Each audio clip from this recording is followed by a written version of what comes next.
Hello there everybody and welcome back to Banjo-Kazooie. In this video we're going to get started in Gobi's Valley, but I think we should start things off with some disgusting Grunty secrets. Grunty's best friend at witch school was the awful sweaty Betty. That sounds like someone Grunty would get along with. When relaxing, she usually reads Fat Hag Monthly magazine, while sipping a glass of her favorite camel spit milkshake. Ugh. Your sister is disgusting. No sibling should know these things about their brothers and sisters. I feel bad for poor Bruntilda.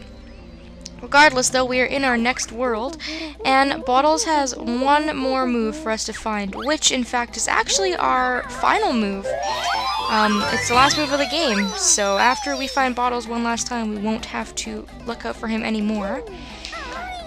Oh, there's a tree here. Trunker wants rain. Oh, I'm shriveling up. How's your nuts, Bark Breath? Kazooie! Will eggs and feathers help? No. Need water, help. So yeah, this is a desert level, and there's apparently trees that are lacking water, which is kind of mean because he's surrounded by water. But I guess he can't really sprout legs and walk to it, which is kind of unfortunate. This level I'm pretty indifferent to. I don't dislike this level, but I definitely don't really like it either. There's a lot of puzzles and things like that, which I really like about the level, but it just wasn't really that memorable for me when I played. But a couple of you, I think, will probably like this level. The music is awesome. It has one of my favorite little background musics, I guess the world music. One of my favorites. This level also uses a lot of eggs, a lot of feathers, and things like that. Golden feathers aren't a bad idea to have either, so if you're low on feathers or eggs, it's probably a really good idea to stock up. And I am actually going to pick up those golden feathers, I think. I don't actually know how many I have, but it's probably a good idea. And there's a lot of pyramids and things like that in this level, so I just usually start in the beginning of the level and then just make my way around. This is a pretty straightforward level to actually do things in, which is kind of nice. So first things first, this guy's nose is blocked up, so we've got to put eggs in it, which I guess clears the way. It's kind of like, you know, like peppers. They put pepper in your nose and it clears the way because it makes you sneeze. Well, eggs make him sneeze, so he'll let us inside his little pyramid area. Mr. Jinxie. Usually these doors are never opened on their own. You usually have to do something to get these pyramid doors to open, and then when you do, you can go inside and explore. So it's kind of a cool level because it's got lots of pyramids, it's got lots of sand, and it's sunny, and it's actually got a lot of dangerous stuff too. Those guys will try and crush you. They're pretty easy to defeat. Once they try to crush you, move out of the way, and then all you gotta do is just go ahead and pound on them, and they disappear. So they're not too much of a nuisance to deal with. It looks like I have lots of eggs. Not a lot of feathers though, but it shouldn't matter. I should be alright. And there's also magic carpets. So we'll take ourselves a magic carpet ride. And these guys want to be fed eggs this time. So go ahead and feed them an egg. And then the carpet will rise up, but it only goes up for a certain amount of time. It will go back down.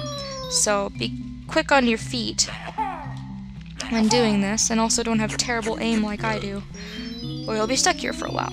And each carpet rises and only stays there for a limited amount of time.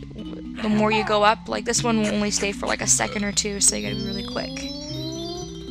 There we go, and then we get the Jiggies, so a little bit of platforming. A little bit of platforming never killed anybody, for the most part. Sometimes it does. Just be really careful on your way back down, or it is possible that you will make Banjo and Kazooie into a flat pancake, which is never fun. So we're already done in there, and I just want to make sure there's no, whoops, notes around the side. And as you can see, I stepped into the sand, and the sand eels told me not to go there because my feet can't not take the sand. Like I said in the last video, there's a lot of stuff in this game that you just cannot stand in. And I'm actually full on gold feathers, which is excellent. That will do me good for later on. I'm gonna ignore this hand. Maybe I'll crush it just to... Oh, no. I was gonna say, maybe I'll crush to get my life back, but never mind. There's plenty of life around here. There's some bugs I can destroy, because I do love to crush some bugs. I'm gonna go ahead and I'm going to... I actually don't know where I want to start. There's a couple places you can't go to yet. This is a level that kind of gradually builds. There's a couple things you have to do to get a couple of these pyramids into them. Some of them you can't get into until later. But for the most part, we'll just do what we can here. Click these notes. And let's start over here with this pyramid. I think we can... Ow! What is with everything attacking me? Get away from me. Jeez. Rude. No manners. I was gonna say, let's start with this pyramid, because I'm pretty sure you can get into this one right away.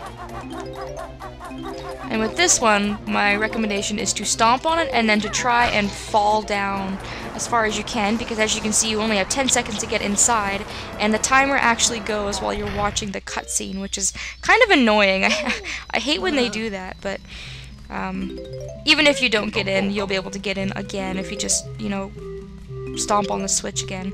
These mummies, the only way to actually defeat them is to use the Wonder Wing.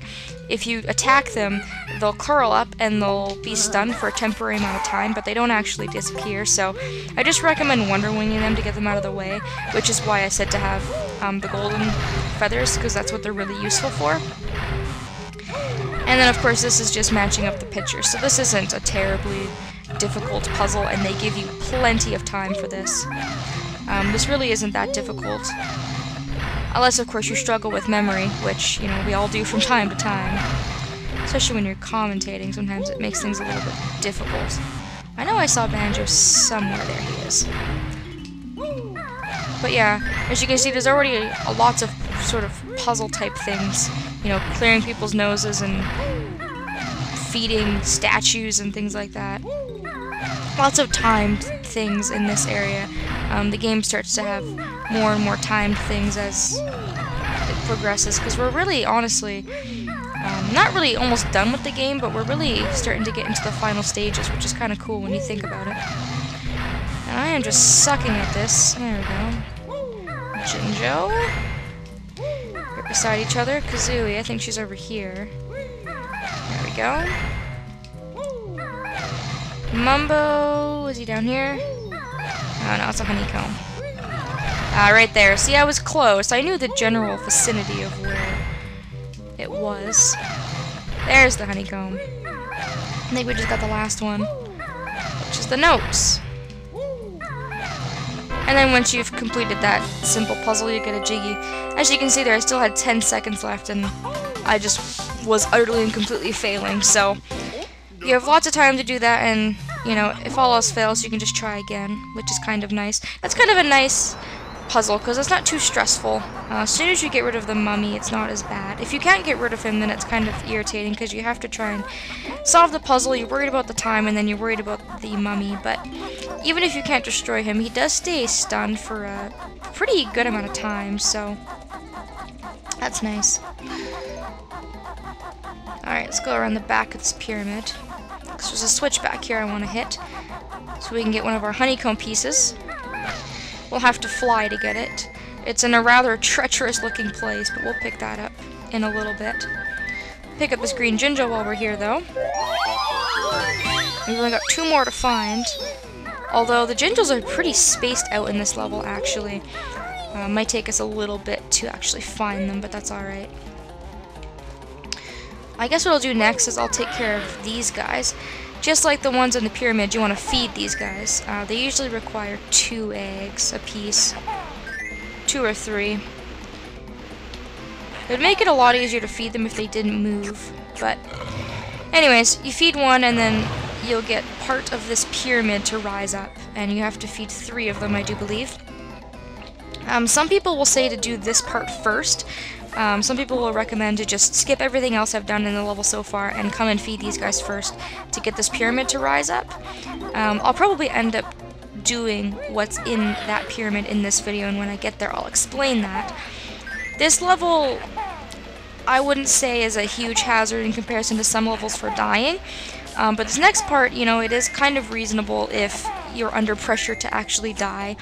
It's an instant death, and if you are playing the N64 version, you know, no progress will be saved. So if you had 99 notes and you decided to do this last and you ended up dying, you'd have to go collect all 99 plus the last, you know, note.